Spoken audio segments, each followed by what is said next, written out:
Mars est un désert froid et stérile. Les différentes sondes envoyées sur cette planète nous ont permis de récupérer plein de données sur la nature du sol, de son noyau, de l'atmosphère et de son climat. Mais on ne peut pas y vivre. Bonjour à tous, vous êtes une équipe de planétologues. Pourquoi les humains ont choisi Mars comme première planète à terraformer? Mars est la quatrième planète du système solaire et c'est la seule avec la Terre qui soit située dans une zone d'habitabilité du système solaire. À 230 millions de kilomètres du Soleil, elle est ni trop près comme Vénus ou Mercure, ni trop loin comme Jupiter ou Saturne. C'est une planète rocheuse avec un diamètre de 6400 km.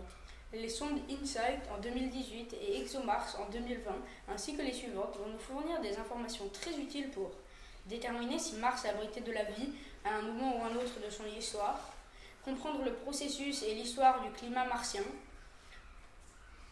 comprendre les origines et l'évolution du système géologique martien, préparer l'exploration humaine de Mars, quelles ressources naturelles pourraient disposer des futurs explorateurs humains. Cette planète a une période de révolution de 687 jours, ce qui est soit un peu plus de 2 années terrestres, et une période de rotation de 24 heures et 40 minutes, ce qui est proche de la durée de la journée terrestre. Cela facilitera l'adaptation aux humains. Mais pour l'instant, nous savons que l'un des principaux problèmes est que Mars n'a pas de bouclier magnétique. Nous allons donc en lancer un pour contrer les rayons nocifs du Soleil. Son absence rend la planète inhabitable et cela empêche le développement de la vie. Nous allons placer un énorme électroaimant entre le Soleil et Mars pour créer cette magnétosphère qui empêchera les radiations dangereuses de bombarder la planète. Combien de temps cela va-t-il prendre? Nous espérons que cela ne prendra pas plus de 50 ans pour créer cet aimant, pour l'installer en orbite autour de Mars et pour l'activer, et ainsi permettre le développement de la vie sur Mars. Professeur Kara et professeur Gohan, vous êtes climatologue. Quelle sera la deuxième étape? Le problème suivant à résoudre consiste à avoir une atmosphère plus importante que celle actuellement présente et à la réchauffer. Nous avons eu plusieurs solutions en cours de développement. L'une d'elles consiste à utiliser des miroirs géants placés en orbite pour augmenter la quantité de lumière qui arrive sur la surface. Une autre solution serait de réduire la réflexion de la lumière sur Mars. Pour y arriver, nous devons noircir les calottes polaires en y déposant la poussière pour emprisonner la lumière du Soleil. Mais cela va prendre du temps. N'est-il pas un moyen d'aller plus vite? Si, c'est pourquoi nous allons bombarder Mars.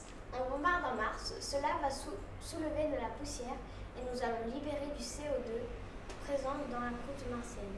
Ce gaz à effet de serre va emprisonner la lumière et la chaleur du Soleil, et cela va faire augmenter la température sur Mars. Une fois ces opérations terminées, il ne sera toujours pas possible de respirer sur Mars. Comment faire pour changer cela?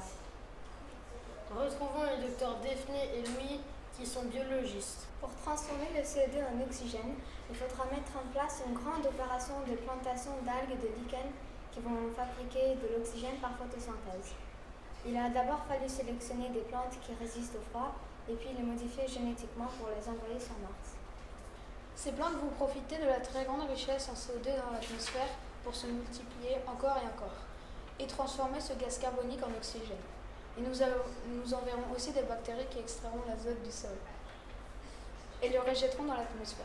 Grâce à ces petites plantes, dans quelques siècles, nous pourrons circuler librement à la surface de Mars. Il manque un élément. Nous savons tous que pour que la vie se développe, on a besoin d'eau liquide. Quelle était la situation sur Mars? Au début des opérations de transformation, la température moyenne sur Mars est de moins 63 degrés. Donc l'eau est sous forme solide, principalement au pôle et piégée dans le sous-sol. Il faut donc la réchauffer.